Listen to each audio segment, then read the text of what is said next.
Buena mano sa ating One Balita Pilipinas ngayong Miyerkules. Sa kabila ng inaprubahang taas pasahe sa jeep at pamamahagi ng ayuda sa mga tsuper transport group na piston, itutuloy pa rin ang nakaplano nilang tigil pasada bukas. Kamara at Senado parehas ng inaprubahan sa ikatlo at huling pagbasa ang paggawad ng emergency powers kay Pangulong Bongbong Marcos para suspindihin o ibaba ang excise tax sa langis. Ano na kaya ang magiging sunod na hakbang ng Pangulo? Oh, that depends. Marami, and it's a very complicated calculation. We will see. Impeachment complaints laban kay Vice President Sara Duterte idineklarang sufficient in grounds ng House Justice Committee. Kamara, sunod ng pag-uusapan kung dapat na nga bang ma-impeach si VP Sara. Sino ang mag-aakala na sa ilalim ng isang highway sa Metro Manila may mga pamilyang nakatira? Amin mismo itong binisita. Ma'am Cheryl, wire ko baka mamaya ito yung sinasabi ko sa'yo, baka masakal ka. Hindi ka makukuryente, masasakal. Masasakal ka lang. At malapit nang magkaalaman kung sino ang itatanghal na ultimate bida oke celebrity ng Singaling. Pag-uusapan natin kasama sina Soul Siren Jukebox Nina at Singmaster Donita Knows live.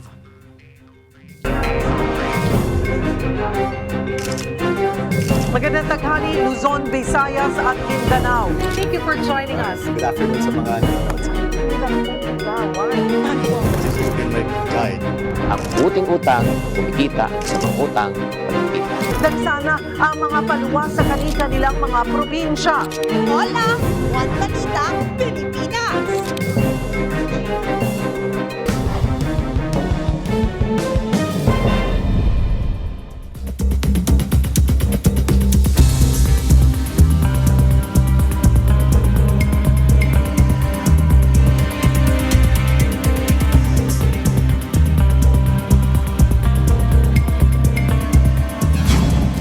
Magandang tanghali, Luzon, Visayas at Mindanao. Nag-ikot sa isang palengke si Pangulong Bongbong Marcos kanina.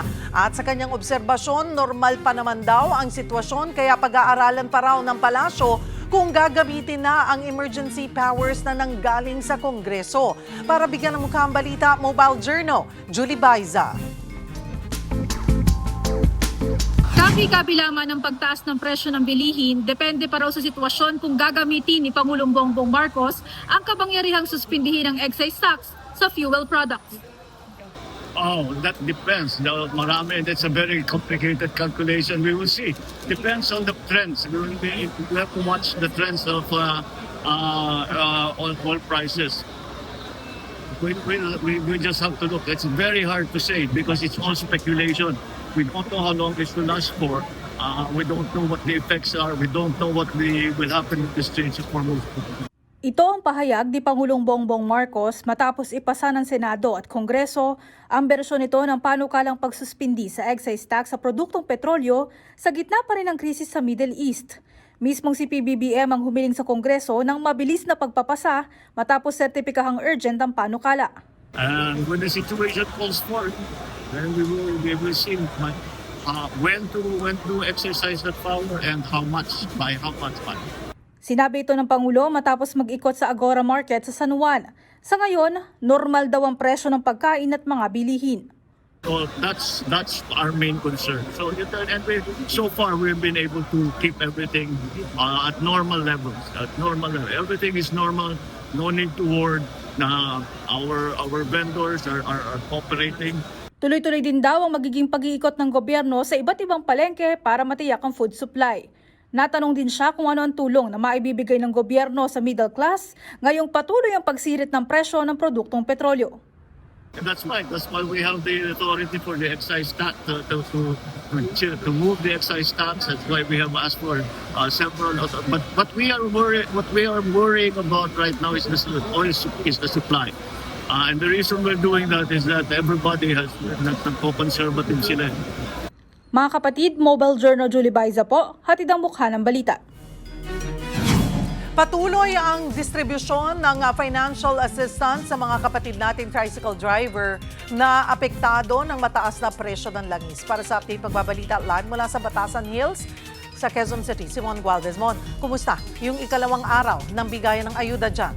Alright, babalikan po natin maya-maya lamang si Mon Gualvez. Samantala, magpapakalat ang LTFRB ng 50 mystery riders sa Metro Manila para mahuli ang mga abusadong tsuper na sobra raw ang paniningil ng pasahe. Ayon kay LTFRB Chairman Vigor Mendoza II, 2 UV Express operators na ang nahainan ng show cause order dahil sa overcharging kahit wala pang bagong fare guide. Pinaalalahanan ang mga tsuper na kailangang mag-download muna ng fare guide mula sa LTFRB portal bago magpatupad ng dagdag pasahe simula bukas, March 19. Samantala, kasado na sa susunod na linggo ang pamamahagi ng fuel subsidy mula sa DOTR at cash assistance mula sa DSWD para naman sa jeepney drivers, kung saan 5,000 pesos ang matatanggap ng traditional habang 10,000 pesos naman para sa mga modern jeep. Nanindigan nga ang transport group na piston na tuloy yung malawakang protesta. Ito'y sa kabila nga po ng panawagan ng PNP na sa grupo na pag-isipan muna ito. Gitang piston, hindi sapat ang 5,000 pisong cash assistance ng gobyerno sa mga PUV drivers. 5 piso rin ang kanilang hiling na dagdag pasahe, samantalang piso lang ang inaprubahan para sa traditional jeep at 2 piso naman sa modern jeepneys. Sa puntong ito, nakakasama natin si Piston National President Modi Floranda. Magandang tanghali po sa inyo, sir.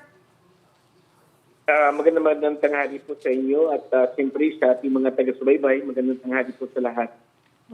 Sir, gaano po kalawak yung inaasahan ninyong magiging partisipasyon ng mga miyembro nyo sa kilos protesta bukas?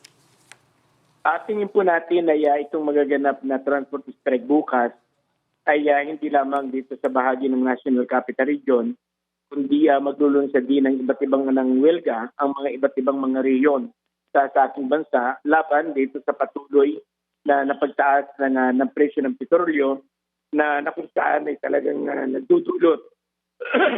nagdudulot ng pahirap hindi lamang sa hanin ng transport kundi sa ating mga mamamayan sapagkat alam naman po natin na kapag tumataas ang presyo ng petrolyo, ang kagibat niya ay pagtaas ng mga pangunahing mga bilit serbisyo na hindi na halos sumasapat yung mababang sahod at kita ng ating mga mamamayan.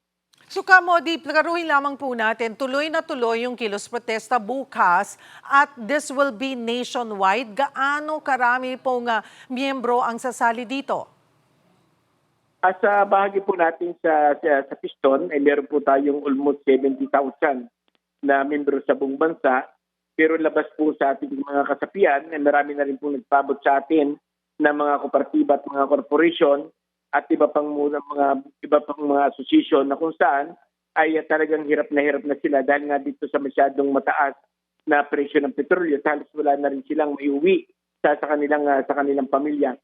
Yung kahapon ay kausap po natin ng isang modern na isang kooperatiba na sa ngayon ay halos ang naiuwi na lamang nila ay 200 to 300 pesos yung kanilang naiuwi sa kanilang pamilya. Kaya apektado sila lalo dahil doon sa mas malaking konsumo nila sa crudo.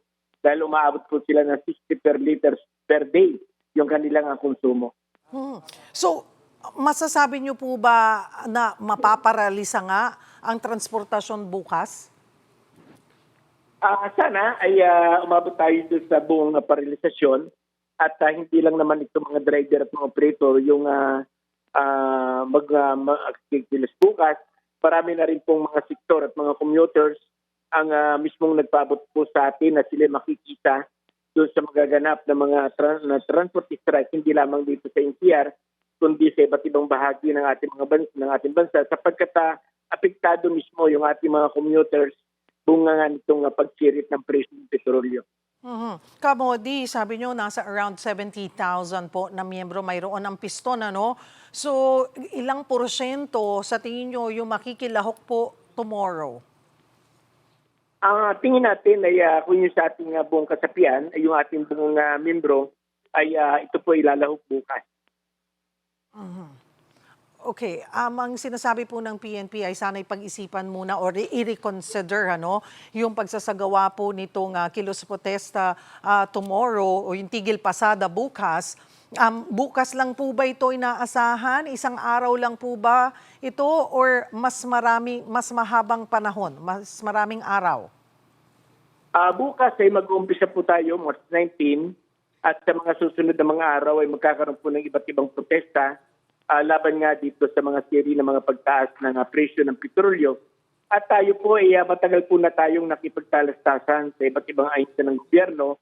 Dumaan po tayo sa hearing sa Senado, nagsalita rin po tayo sa hearing sa Senado at may ano rin po natin yung ating pagtingin at yung ating position kaugnay nga dito sa mga walang habas na pagtaas ng presyo ng petrolyo.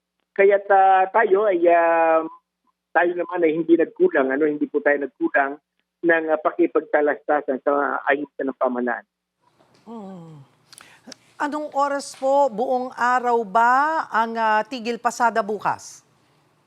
Mag-i-start po yan ng alas 4 po ng madaling araw. Mag-i-start na yan.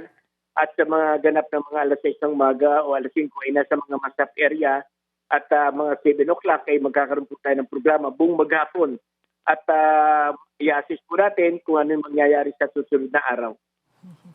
Piso, yung inaprubahan dagdag pasahe kamodi para dito sa traditional jeepney pero 5 piso ang hiling ninyo. So, paano ho ba kinwenta? Bakit 5 pesos ang gusto nyong idagdag sa pamasahe? Kung titingnan po natin, ay pagbabasihan po natin mula noong October ng 2023, nang huling tayo po nagkaroon ng fair hike, mula po noon ay hindi na po nagkaroon ng increase yung ating pamasahe. Pero tuloy-tuloy po na tumataas yung presyo ng petrolyo. Mula po noong October hanggang sa kasalukuyan, ay halos umaabot na po ng 46 pesos yung naipatong po per liter sa presyo po ng diesel at gayon din sa presyo po ng gasolina. Sa ilalim po ng isa stock ay meron pong 6 pesos per liter at sa ilalim ng VAT ay meron pong 10 pesos per liter. Kaya almost 16 pesos per liter yung nakapatong na pinapasan po ng ating mga driver at mga operator. Lalo na sa ngayon na batay mismo sa pronouncement ng Department of Energy na hindi malayo na umabot tayo sa 120 per liter. Kapag umabot po ng 120 per liter ang diesel, ay kung kami po ay nagkukonsume ng 30 liters per day, ay halos 3,600 pesos po ay mapupunta lamang sa pagkakarga ng aming krudo. Paano pa yung kikitain ng ating mga driver kung ganito kataas ang presyo ng petrolyo? Kaya isa po yan sa mga naging basyan at naging batayan doon sa ating tingin na bakit 5 pesos, itong 5 pesos. Ay sabi natin ito ay karapatan ng mga driver para madagdagan yung kanilang kita at para tuloy-tuloy pa rin tayo makapagserbisyo sa ating mga mamamayan sa gitna ng patuloy na pagtaas ng presyo ng petrolyo. Sinasabi niyo rin po na kulang yung 5,000 pisong cash aid ng pamahalaan. Gaano po ba kalaki yung aktual na gastos ng isang driver sa krudo kada araw?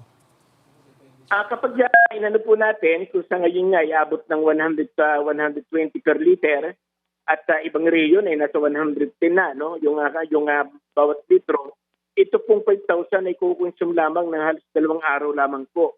Kasi sa bawat araw, kung nagkukonsume nga po tayo ng 30 liters per day, ay 3,600 pesos kada araw po yung ating konsumo para makapagbiyahe po tayo ng 12 to 18 hours.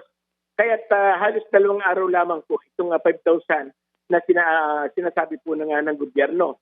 Kaya ang sinasabi natin, totoo, makakatulong yung 5,000, pero hindi ito yung maibsan yung patuloy na kahirapan ng ating mga driver at operator. Kaya mas ang panawagan talaga natin ay tanggalin yung mataas na buwis sa produktong petrolyo katulad nga po ng excise tax at saka ng VAT. 28 years na po na mamamayagpag yung old regulation law, 20 years na rin tayo pinaglalaruan ng mga malalaking korporasyon ng oil, ng Shell, Caltex at ng Petron. Ayun nga po, at sinasabi nyo na ang inyong panawagan ay suspendihin yung excise tax sa langis. Pero alam nyo, kahit ang Pangulo ang nag-certify nito as urgent, hindi pa rin niya masabi kung kailan niya ito ipatutupad. Ano ho ang inyong reaksyon? Ang tingin po natin ay hindi kailangan humingi ng emergency power. ang Pangulo ng ating bansa, meron po siyang mandato. Sa panahon ng krisis, meron siyang mandatory na pwede siya maglabas ng isang executive order na sinususpindi niya yung tingin niya nagpapahirap sa kanyang mga mamamayan. Kaya hindi po kailangan ng emergency power. Ano ho yung pinaka-agarang aksyon na ine-expect nyo ho sa pamahalaan? Ang sa atin ay inano po natin, kagyat na isuspindi yung implementation ng mataas na buwis sa produktong petrolyo sa SESTAC at sa sabat sa langis. Siguro ano ho ang ating mensahe? Sabi nyo nga ho, tuloy na, no? Yung inyong protesta bukas, ang inyong tigil pasada, ang mamumroblema po niyan ay mga commuter. Ano ho ang mensahe nyo sa ating mga commuter? Una sa lahat, tayo ay nananawagan sa mismong administrasyon ni Bongbong Marcos na kung talagang gusto niyang tulungan ang ating mga mamamayan sa panahon ng krisis, ay kagyat na ibasura ang old regulation law, tanggalin ang SESTAC at sambat sa langit. At tayo rin ay nananawagan sa ating mga mahal na mga commuters na ang laban po ng mga driver at mga operator ng muda ng ating public transport ay hindi lamang para sa kagalingan po ng ating sektor, kundi ito po ay para sa ating mga mamamayan sapagkat kapag na-rollback po natin ang 55 pesos per liter ang presyo po ng petrolyo at natanggal po natin ang SESTAC at saka ang bat sa langit, ang direct effect po niya sa ating mamamayan ay kahit papaano ay makakagapa yung maliit na sahod at kita ng ating mamamayan kasi mayroong pagbaba ng presyo po ng mga bilihin. Kaya kami po ay nananawagan sa ating kababayan na sana ay suportahan po yung samahan po nyo ang mga driver at operators sa panahon pong ito. Marami pong salamat, Piston National President Modi Floranda. Samantala, balikan na natin si Mon Gualvez sa nagpapatuloy na distribution ng ayuda sa Quezon City. Mon, anong update dyan? In fairness, Cheryl, mas kalmado ngayon yung ikalawang araw ng bigayan ng ayuda para nga sa mga tricycle driver dito sa Quezon City. Pero meron pa rin nagreklamong ilang tricycle operators matapos sumubok na makakuha pa rin ng cash assistance. Isa na nga riyan, itong 71 taong gulang na si Nanay Dailinda Berondo. Reklamo kasi niya, nagpunta raw siya sa payout site matapos makita ang pangalan sa listahan. Ang problema, wala naman siyang lisensya na requirement para sa payout. Git ni Nanay Dailinda, bakit hindi raw patas sa lahat at ayaw pang ibigay sa kanya ang ayudang nakalaan naman sa kanyang pangalan. Nauna ng nilinaw ng DSWD, hindi kasama ang mga tricycle operator sa cash relief assistance. Maliban na lang kung nagmamaneho rin sila mismo ng tricycle o yung mga itinuturing na driver-operator. Binigyang diin din ng mga tauhan ng DSWD, no authorization is allowed. Ibig sabihin, kung sino ang nakalagay sa listahan, ang siya mismo dapat daw magkiklaim ng 5,000 piso. Sakali raw na may sakit o hindi kaya makapunta sa payout site sa mga itinakdang araw, may tuturing muna itong unclaimed at magkakaroon ng ibang schedule para sa kanila. Muling pinaalala rin ng ahensya, walang processing fee na kailangan para makakuha ng cash aid. Hindi rin daw kailangan ng anumang stub para rito. Maliban sa driver's license at photocopy nito ang dapat lamang dalhin ng mga tricycle driver sa mga payout site. Cheryl, sa mga oras na ito, patapos na yung morning shift dito sa payout site nga sa Batasan Hills dito sa Quezon City. Mas pinaghahandaan nila yung mamayang hapon kung saan halos 2,000 benepisyaryo na mga tricycle driver ang daragsa dito sa area mula sa 4 na malalaking toda sa QC. Samantala, kanina bumisita rin dito si DSWD Secretary Rex Gatchalian at sinabi niya na posibleng next week o sa susunod na linggo nakatakda na rin sila magbigay ng kaparehong cash relief assistance para naman sa mga motorcycle taxi riders, sa mga TNVS drivers, maging sa mga jeepney drivers habang sa susunod na linggo bago mag-Holy Week para naman daw sa mga delivery service riders. Cheryl. Maraming salamat, Mon Gualvez. Ilang dekada ng problema ang kakulangan ng maayos na pabahay po sa ating bansa. Ang ilan sa ating mga kapatid na pipilitan tuloy na tumira sa mga hindi dapat tirhan. Narito ang unang bahagi ng aming report. Sa walang tigil na ugong ng mga sasakyan sa Osmeña Highway sa Maynila, sa gitna ng ingay, usok at nagmamadaling lungsod, hindi sasagi sa isip ng karamihan na sa ilalim mismo ng kalsadang ito.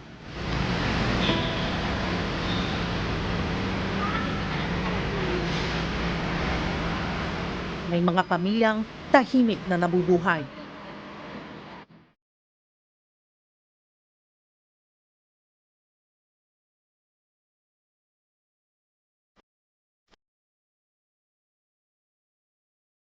Mga pamilyang ang tahanan ay nasa ilalim ng highway.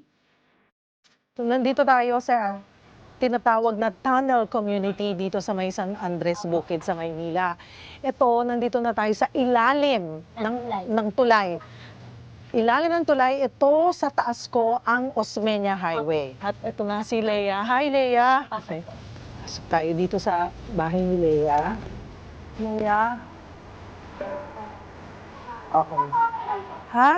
Naku, sandali. Ayun! Nabat ka na ko. Apo.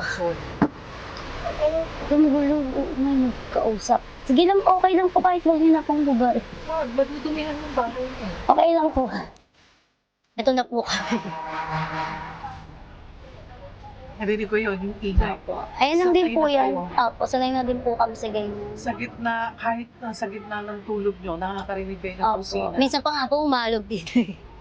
Pag yung malalaking truck po yung dumadaan, malakas po yung alog dito sa ilalim. 14 na taon nang nakatira si Lea sa tinatawag na tunnel ng Osmeña. Dito na rin siya bumuo ng kanyang pamilya. Araw-araw na lang mainit kasi dito ma'am eh. Tsaka yung mga bata po, kawawa din po dito. Siyempre, no choice naman po kami. Gusto din po naman namin na yung bang malayo sila dito kaso wala talaga eh. Ito na po kami. Alam niyo mga kapatid, pag hindi kayo sanay sa ganitong Sa ganito. kababa, Kababang kaano. paglabas mo sa kabilang dulo, masakit na ang balakang mo. Lunod kung ilalarawan ang sitwasyon nila tuwing bumabaha. Kapag daw may tubig na, mabilis na nagpupulasan ang mga residente ng tunnel paakyat ng highway. Bitbit ang mga anak at kung anong gamit pa ang kayang mailigtas. Umabot na po dito. Mataas! Opo. Mataas ang tubig. Opo. So ano nangyari sa mga gamit nyo? Inangat po namin dito sa taas, sa gitna ng highway po dito sa may Skyway. Nandun po lahat, pati yung mga anak namin, lahat po kami nandun sa taas. Kasi sakitid ng daanan dito, hindi ko alam kung paano kayo makakadaan lahat ng sabay-sabay na nagmamadaling Nililikas nyo yung mga gamit. mo. Oo. Hindi ko ako makatayo dahil Di po. medyo mababa. Apa. Pero may area dito na mataas. Nakasya ba ako dito? Nakasya. Lalagpas po kayo Ayan, dito. makakatayo ako. Pero nandito na lang ako. Ano tong dalawang to? Tulay na po kasi ito eh. Ito na yung Tulay po. Osmeña Apo. Highway. So ito, parte na ng kalsada. Apo. So dito makakatayo ako ng diretsyo. Pero the rest, Hindi na po. kailangan kong yumuko. Ayun, kung makikita nyo, may inodoro doon. Kaso, hindi na nila ginagamit dahil babagsak na anytime. Apo.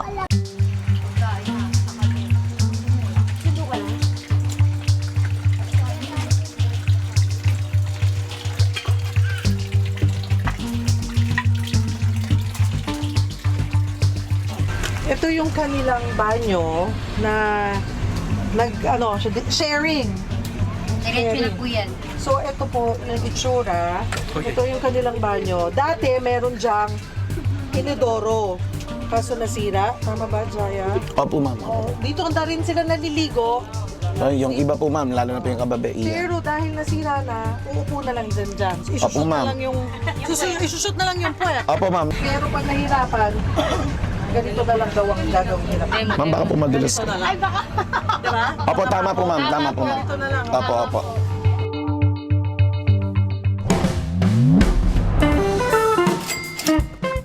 Kapatid, magandang tanghali po sa inyo lahat. Gusto nyo bang yumaman, umasenso at magkaroon ng tinatawag na financial freedom? Pero ang tanong, may payaman mindset ka ba talaga? Or forever na lang talagang magdurusa at maghirap? Magandang araw po sa inyo. This is Chinkitan, your pambansang wealth coach.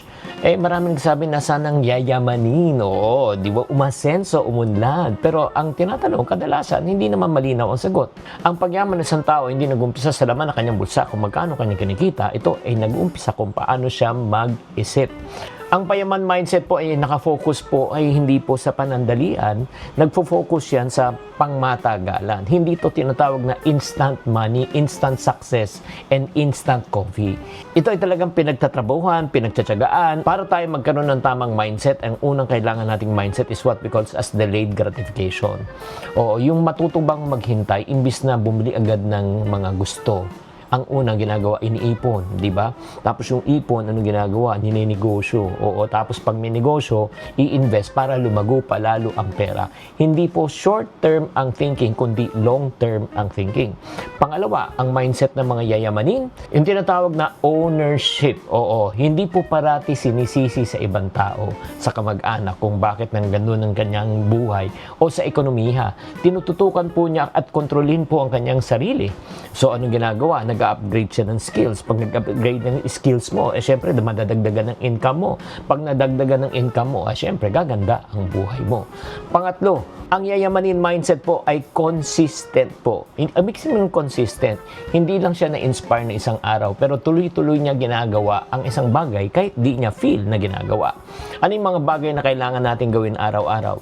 Kailangan natin araw-araw na magtrabaho, kumita, mag-ipon, di ba? Mag-aral, mag-improve. Dapat araw-araw at consistent natin gagawin yan.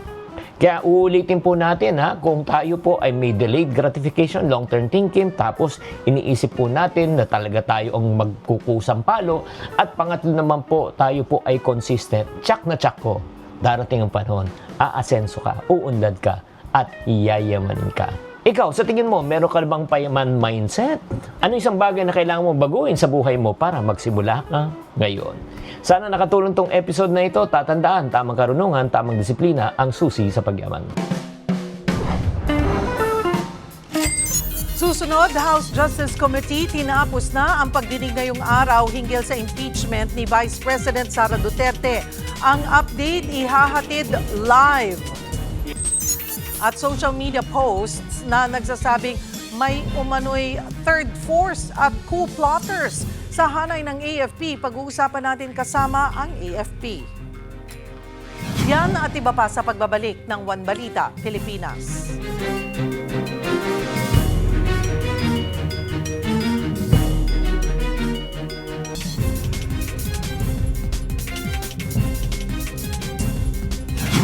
Walang kakayahan ang Pilipinas na magpadala ng barko para tumulong sa pagbabantay sa Strait of Hormuz. Ayon yan kay Defense Secretary Gibo Teodoro. Pero handa raw ang Pilipinas na sumuporta sa mga hakbang para mapahupa ang tensyon sa rehiyon. Matatanda ang umapila si US President Donald Trump sa mga kaalyadong bansa na magpadala rin ng barko para tumulong na buksan ang Strait of Hormuz na iniipit ngayon ng Iran. Bukod sa banta ng Iran, nakabantay din ang DND sa banta ng mga espiya ng China. Batid daw ng militar ang sistematikong operasyon ng mga ito. Kaya umapila siya sa Kongreso na amyendahan at palakasin pa ang ating espionage law. Talagang concerning yan, hindi lang sa atin, sa maraming bansa. Pero nakakarinig naman tayo sa ibang bansa, may prosecutions. Dito, gawa ng kakulangan ng batas. Ang prosecutions ay hindi walang nangyayari. Mariing itinanggi ni Defense Secretary Gibo Teodoro ang umano'y nilulutong kudeta ng tinatawag na Third Force. Ibinunyag ni retired Military General Romeo Poquiz, convener ng United People's Initiative, na plano ng nasabing Third Force na magsagawa ng tinatawag na kudetami na posibleng mauwi sa civil-military junta. Sa puntong ito makakausap natin si AFP spokesperson Colonel Francel Margaret Padilla. Magandang tanghali po sa inyo, ma'am. Magandang hapon po, ma'am. Magandang tanghali. And magandang tanghali po sa inyong mga taga-subaybay. Colonel, may nakitang ebidensya ba ang AFP na sumusuporta daw po dito sa aligasyon ni retired General Romeo Poquiz tungkol nga dito sa kudetami? Ma'am Sherin, the Armed Forces of the Philippines has already spoken clearly on this matter multiple times po. There is no third force within the AFP. We do not validate po, nor do we dignify ito pong mga ganitong unverified na social media narratives po. Ang what we deal po are the facts on this, and ang gusto po nating i-highlight dito, Ma'am Cheryl, is that the AFP remains a unified, disciplined institution, and we are anchored on the Constitution and the chain of command, and we continue to do so po. Colonel, sino ho kaya yung maaaring tinutukoy dito nga sa nasabing third force? Ma'am, ito po basically we treat this as noise, no? We have already stated multiple times, ito pong stand namin dito ang gusto po nating i-point out is that our focus sa Sandatahan Lakas ng Pilipinas is on our mission, our readiness, our national security, and serving the Filipino people. We do not chase po any speculation in the digital space. So we choose po this discipline over any distraction. So walang tinutukoy na third force dahil walang third force? Yes, ma'am. Ano ho yung nakikita yung dahilan ng pagkalat ng impormasyong ito sa gitna nga ho ng pinagdadaanan nating krisis sa pagtaas ng presyo ng langis? Ma'am, ito is something that we really have to look into po, no? Ito pong disinformation na lumalabas. So ito po is really not harmless, no? It can erode the trust and create unnecessary panic and distract us from the real security priorities that we are facing now. So at a time po when we are navigating complex external challenges, no, sa ngayon po, plus all of these issues that we are confronting, including nga itong developments in the Middle East, ang kailangan natin, ma'am, is unity and clarity. These are critical as of this time. Ito pong mga false narratives only divides us and weakens our collective resolve. So dapat po, wag po tayong magpa-apekto po dito. Nagsimula itong haka-haka sa kudeta dahil nga daw sa paghihigpit ng seguridad sa paligid ng palasyo nitong weekend. Ano ho ba ang paliwanag dito ng AFP?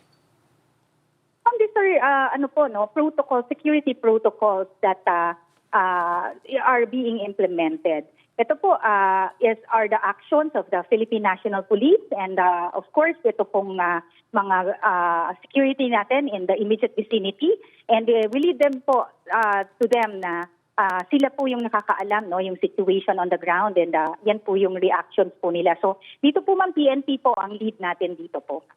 Ano ho ang ginagawa ng AFP para labanan itong pagkalat nga ng disinformation sa social media? Well, ang panawagan nga po natin dito is to exercise discernment. We have to verify po, no, yung mga nababasa natin, napapakinggan natin before we amplify. So dito po, ma'am, in today's information environment talaga, every Filipino, dapat po, we have to play a role in national security. So ito pong pag-share ng unverified information may seem small, but in fact, no, malaki po yung impact nito, and it can be a strategic, may magkakaroon po ito ng strategic implications. So you need to start po with responsible communication, and ito po yung panawagan natin sa ating mga kababayan na maging mapanuri po tayo. Paano nyo rin tinitiyak na hindi nga maapektuhan ng maling impormasyon ang publiko at ang moral ng mga sundalo, ma'am? We can assure po every Filipino that the Armed Forces of the Philippines is a professional organization. So we are built on discipline, on merit, and respect po for our democratic institutions. So we remain firmly committed to our Constitution. And dito po, ang sinusunod natin is the chain of command and our mandate to defend Philippine sovereignty and protect our people. Ito pong commitment na ito is non-negotiable. Ang focus po ng inyong Sandatahang Lakas ng Pilipinas, ito po ang ating internal security operations na tinatapos na po natin. Ang paggwardya po ng ating soberenya dito po sa West Philippine Sea, and of course ang ang HADR operations po natin, no, and of course ang safety po ng bawat mamamayang Pilipino sa ibang bansa. Marami pong salamat for making time, Colonel Francel Margaret Padilla. Sufficient in grounds. Ito ang naging desisyon ng House Committee on Justice sa ikatlo at ika-4 na impeachment complaints laban kay Vice President Sara Duterte. Formal na ring itinakda ang official impeachment hearing sa Kamara. Para sa update, magbabalita si Mobile Journal Amy Atienza. Amy. Cheryl, sa March 25 na nga, sisimulan ang opisyal na pagdinig para sa impeachment ni Vice President Sara Duterte. Ibig sabihin niyan ay matatalakay na noon ng House Justice Committee kung dapat nga bang i-impeach si VP Sara. Kanina napagbotohan na sufficient in grounds ang dalawang natirang reklamo laban kay VP Sara. Sa pagdinig kanina, muling iginiit ng mga mambabatas na hindi raw sapat ang naging sagot ng ikalawang Pangulo. Tanging pagtatanggi lamang daw sa mga alegasyon ang naging laman ng kanyang answer ad cautela. Naging dismayado rin si Kabataan Party List Representative Rene Corito dahil wala raw nakitang paliwanag sa bawat salaysay ng mga pangyayari sa mga reklamo. Gayon din para sa abogado ng third impeachment complaint na si Amando Ligutan na nagdidiin sa non-answer nito. Ayon naman kay Bicol Saro Party List Representative Terry Ridon, hindi raw totoo na may double standards na nakapaloob sa reklamo. Dumaan naman daw sa tamang proseso ang pagtatalakay ng mga alegasyon sa kanya. Mula pa sa determination ng sufficiency in form and substance sa Kamara. Cheryl, kanina nakapanayam na rin natin dito yung mga kinatawan ng Makabayan Bloc at nasabi na rin talaga nila na dapat daw talagang magpatuloy na itong impeachment complaint laban kay Vice President Sara Duterte. Ginigit nila na hindi naman daw naging sapat ang sagot ni VP Sara kaya naging mabilis na lang din daw talaga ang determination ng sufficiency in grounds ng House Justice Committee. Cheryl? Maraming salamat, Mobile Journal, Amy Atienza. Samantala, naghahanda na ang PNP at MMDA sa ikakasang tigil pasada bukas. Kasabay niyan, kinumpirma ng PNP na 2 gasolinahan na ang kanilang kinasuhan dahil sa umano'y pag-abuso sa oil price hike. Para sa update, magbabalita si Mobile Journal Arles de los Santos. Arles? Cheryl, 2 gasolinahan na nga ang kinasuhan ng Philippine National Police dahil nga sa posible umunong profiteering sa kabila nga yan ng patuloy na pagsirit ng presyo ng produktong petrolyo sa merkado. Ayan ang kinumpirma ni PNP Police Brigadier General Randolph Torres Tuanyo ngayong araw sa kapihan sa Dalmanila Hotel kung saan tinalakay ang tugon ng pamahalaan sa peace and order at iba pang kinaharap na isyu ng bansa. Nabisto ang 2 retailer nang itawag umano ito ng concerned citizens sa 911 ng PNP. Isa rito ang nasa Nueva Vizcaya habang ang isa naman ay nasa Eastern Samar na agad ikinoordinate sa DOE at kinasuhan.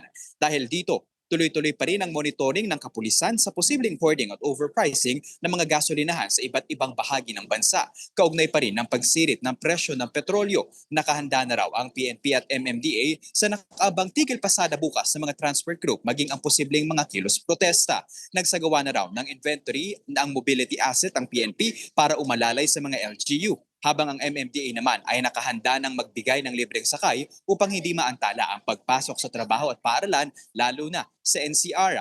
Ayon kay MMDA General Manager Nicolas Torre III, napansin ng ahensya ang bahagyang pagbaba ng mga sasakyan sa EDSA matapos ang back-to-back na oil price hike. Pero para makuha ang mas espesipikong numero ay sinimulan na raw ng MMDA ang scientific basis nito na sinimulan na noong Lunes. Patuloy din ang isusulong na ahensya ang active mobility gaya ng pagbibisikleta.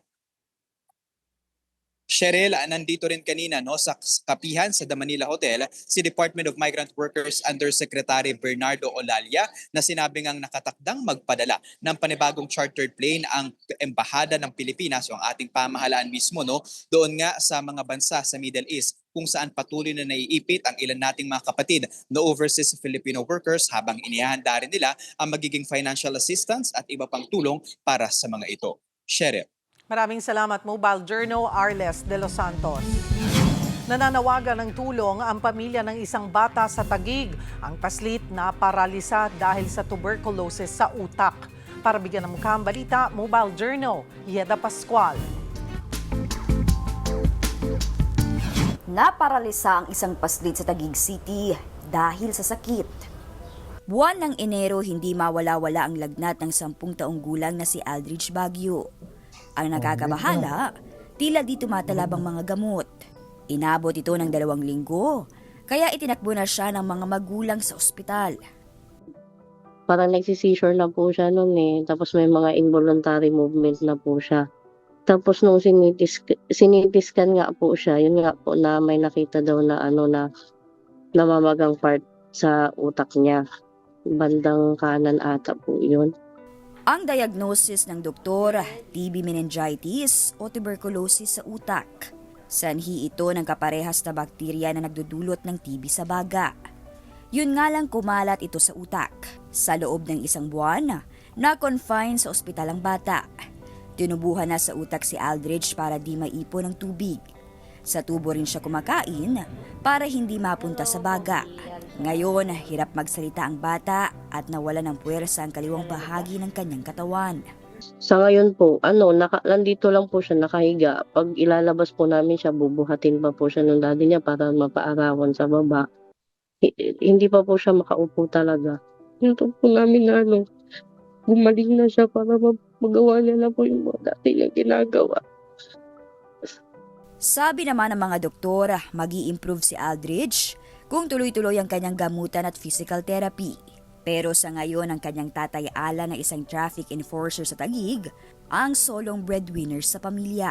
Matulungan po sana kami sa yung gamutan niya po kasi yung mga gamot niya po sa kailangan is po. Medyo may kamahalan po yung gamot niya po. At saka yung pag-maintain po nga ng mga niya sa pagkain niya habang naka-NGT pa siya. Yung mga gusto pong tumulong sana, hindi ko na po tatanggihan. Tatanggapin ko po para po sa kagalingan po ng anak ko. Mga kapatid, ako po si Mobile Journal Pascual. Hatid ang muka ng balita. Susunod sa part 2 ng report tungkol sa tunnel community sa Osmeña Highway, mga residente dito may panawagan sa pamahalaan. At singgaling Jukebox Nina at Sing Master Donita Knows makakasama natin dito sa studio live. Yan at iba pa sa pagbabalik ng One Balita, Pilipinas.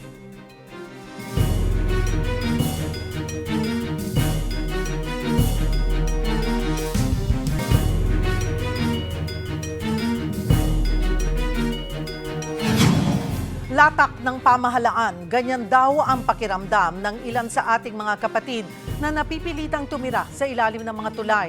Ang tanging panawagan nila, maayos na relokasyon at pabahay para makapagsimulang muli. Tunghayan natin ang kanilang kwento sa ikalawang bahagi ng aming report. 60 pamilya ang naninirahan sa tunnel na dati daluyan ng tubig sa ilog. Ma'am Cheryl, wired ko baka mamaya. Ito yung sinasabi ko sa'yo, baka masakal ka. Hindi ka makukuryente, masasakal. Masasakal ka lang. Ang iba, dito na nagkamuwang, kagaya ni Jaya.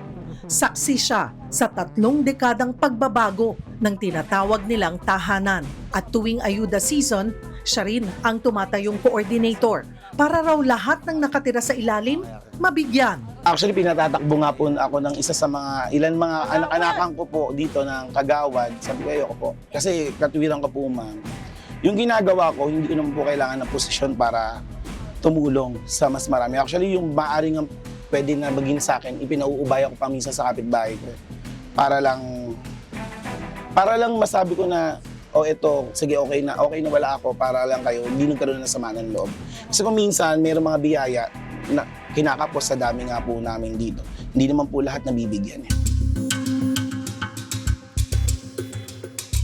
Kasama man daw nilang naninirahan sa tunnel ang mga ipis at daga. Huwag daw sanang otomatikong isipin ng iba na sila ay masasamang tao. Binababa kami ng pulis kasi may hinahanap na snatcher. Tinutukan kami ng baril.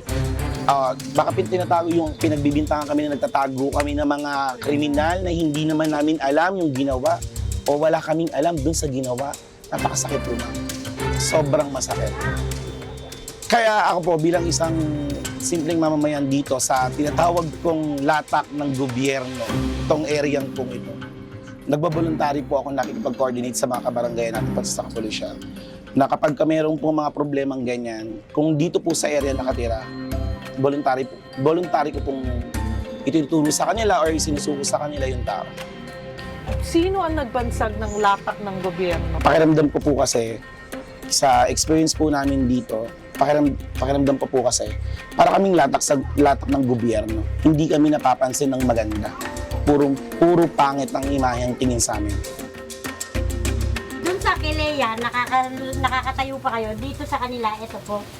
Ito. Ito, ma'am. Hello po. Ayan. Ay, Nay! Pagdating dito, ma'am, lulusot ka ng ganun. Pero pagdating naman dito sa loob nila, Makakatayo na. Ito, So, ito. ito ang tulay. Ito ang entrance nila. Opo. Paupo na. Ang pasok. May aso pa. Pero doon sa loob, makakatayo na. So may mga bahay talagang ganito. Opo, meron Depende kasi kung saan sila Kung saan abutan. itong abot nitong dire-diretso na to, ang ganun. Kahit daw matagal na silang naninirahan sa ilalim ng Osmeña Highway, sigaw pa rin nila ang maayos na relokasyon sa ibabaw. Kasi actually ma'am, delikado po ito eh. Delikado, alam naman po namin lahat yon. Pero no choice po kami pare-parehas eh. Wala naman po kaming kakayahang mangupaan eh. Yung sinasahod ng bawat isa sa pamilya, tama lang para sa pangkain. So kung ooperan kami kung saan namin gusto, based sa mga kapitbahay ko, ang gusto po nila relocation. Relocation na pabahay na hindi lang bahay, kahit papano makapagsimula. O sa 33 years old ko po, wala naman pong bumaba dito para i-relocate na ilipat namin kayo sa ganito. May bumaba po rito ma'am, parang nag-census lang, ilan yung tao sa bahay, hanggang dun lang po siya. Pero after nun, wala na pong bumaba na para, okay, ready nyo na yung mga requirements na para at least kahit paano ma-relocate namin kayo, mabigyan namin kayo ng magandang tirahan. Nasanay man daw sila sa makipot, basa, mainit, maingay, kulob at amoy ng alimoon. Nangangarap pa rin sila na balang araw makaahon sa buhay nila sa ilalim. So, may pangarap pa rin naman po ma'am na umusad yung magkaroon ng magkaroon talaga ng magandang pamumuhay.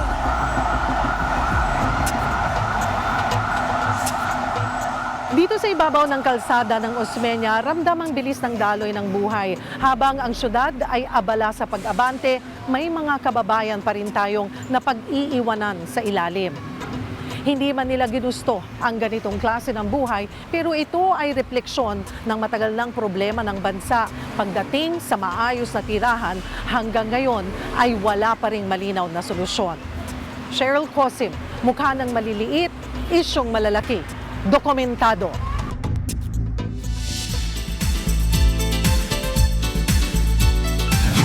Hola mga kapatid, sa ating mga kaawit bahay, nagpuksaan na nga sa kantahan ng finalist sa Singaling Sing Celebrity Edition. Kung ano pang aabangan natin dyan, makakasama natin live na live sina Asia's Diamond Soul Siren Juke Boss Nina at Sing Master Donita Knows! Hello mga kapatid! Special tong araw na to dahil nag-promo kayo. Ang hirap na hirap ng schedule ninyong dalawa dahil booked and busy. Ang mga babaeng walang pee. Hola! Talaga. Hola talaga. Gusto mo yung gano'ng kalakas? Talama, oo, talaga dapat gano'n. Ganun. Diba? Hola! Ganyan, Ganon. kayo i-welcome. Yes. Oo. Pero kasi sobrang bongga rin ang aabangan sa Grand Showdown ng Singaling. Yes. Kaya nandito kami kasi gusto namin i-share talaga na sobrang exciting yung Saturday and Sunday na darating. Yes, oo. Talagang pinaghandaan namin to, lalo-lalo yung ating mga celebrity na kung saan maglalaban-laban talaga. Mawiwitit siya kung gaano sila kagagaling. Grabe, no? Ay, sobra. Kasi napapanood lang natin sila, di ba? Like sila Yes. Jay, di ba? Yes. Sila Miss Nikki. Yes. And parang hindi ko na-imagine, bumibirit pala talaga sila ng gano'n. Sa Singaling nila nailabas ito. Kayo ba? Nagulat din kayo? Oo naman. Ako lalo kasi Juke Boss, di ba? Kumbaga, Oo. gulat na gulat ako kasi paano yung gulat nga? O paano yun? Gulat na gulat ako. Oo. So, nagulat ako kasi parang napapanood nga lang natin sila umaarte pero hindi natin alam na ganun ka-perfect yung pagkakakanta nila. Hindi yung basta may boses lang eh. Basta ang ganda ng boses. Naging strict ka ba? Ay, as a hindi. singmaster? Hindi. Kasi parang hindi ako pwede, hindi ko mailabas yung pagka-strict ko kasi ang galing nga nila. Kumbaga, parang walang maipinta. Oo, as a juke boss. Pintas, yes. Yan. As a sing master, kamusta naman yung mo sa kanila, observation? Gulat din ako sobra. Ay, gusto ko yun. Gulat ka doon. Basta gulat ako. Gulat Isa ganon. Ikaw ganon. Hindi, totoo naman talaga. Nakagulat kasi nga, sabi ko, umaarte lang talaga sila ang alam ko. Pero yung boses, parang, wow, pwede pala talaga mag-concert. Mga ganon, mga datingan nila. Ready. Oo, hindi mo talaga, mamumove ka sa mga nila, sa mga songs. Kasi parang, hindi ko siya kilalang ganyan. Ganon, mabibigla ka. Kaya, pinaghandaan talaga nila to, yung ating mga celebrity, kaya abangan nyo po talaga yung kanilang passing klaban. At meron silang, kumbaga, reason behind this. Dahil kasing laki nung tatanggapin nila yung sa bida fishery nila. Exactly. Grabe, sino-sino yung mga bida fishery nila? Siyempre, mga pamilya na. Sa amin din mapupunta. Gusto kayo, di ba? Hindi, iba-iba. Gusto namin manalo sila para... Oo, recycle to. Recycled kita. I Hindi, love it. iba-iba. Merong iba, parang meron tayong parang about sa animal welfare, meron naman yung isang parang... Basta kung ano yung malalapit sa puso talaga nila.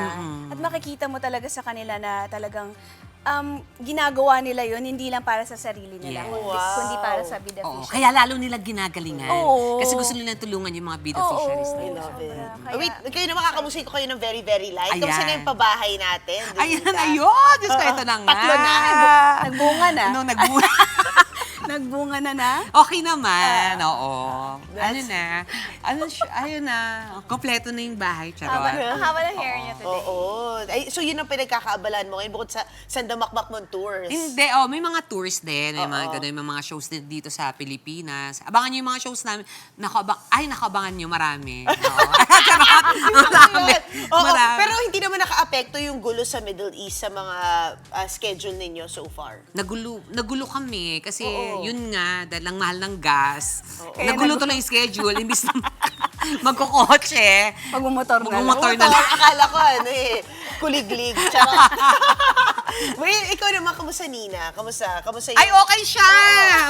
Yung mga tour, Okay na, di ba? okay. Parang recently nag-promote ka this year. Tama ba? Oo, hindi. Meron naman akong show sa May 9. Yes! Concert ko naman. Yan na. Yes, Pag-usapan. pero sa Middle East, wala pa naman akong schedule, kaya medyo okay naman siya. Pero sana umayos na lahat, no? Kasi yung ibang mga OPM stars natin na kagaya yung booked and busy, yun nga, nagkaroon ng... May iba talaga na na napopostpone, lalo na yung tatamaan ng mga flights. Correct. May ganun talaga. Oo. Pero magkikita-kita pa rin, syempre. Of Magbibisita pa rin course, kayo nila oo. Miss Nina and Miss Donita. Tama. Oo, pero ngayon yung mga kaawit bahay muna natin. Please Yes. promote. Ayan, mga kaawit bahay! Naku, tuloy-tuloy na po ang Ultimate Passing Katan ng Singgaling Celebrity Edition. At tunghayan niyo po ang Grand Passing Laban nating Fantastic 6 para sa kanilang mga bida fisheries. Mas matindi ang kantahan, mas masaya ang kulitan, at mas marami pa kayong aabangan sa Singgaling Stage. Tama, kaya sama-sama nating alamin kung sino ang magiging Ultimate Bida Okay Celebrity! Kaya tumutok na ngayong Sabado, 8 p.m. at 6:45 p.m. naman ng Linggo sa TV5, Sari-Sari at Buko Channel. That's right! I See love you, mga kapatid! Wow, sobrang exciting. Opo. More power to Singgaling Tama and to po. both of you. Salamat! Thank you! Grabe, sobrang busy nila. Thank you for dropping by. No, thank you for having Saya. us. I love it. Oo. Walaan to hanggang dulo ng times lang. Oo, pero hindi. It's a pleasure. Yan muna ang latest sa showbiz. Balik sa'yo, Cheryl. Thank you, MJ. At yan po ang mga bumabanderang balita at public service sa inyong tunay na kasalo sa tanghali hanggang bukas. Dito sa Balita magpapabusog sa inyong kaalaman. Ako po si Cheryl Cosim. Kami ang inyong kapatid sa public service. 1PH Teleserbisyo para sa Pilipino.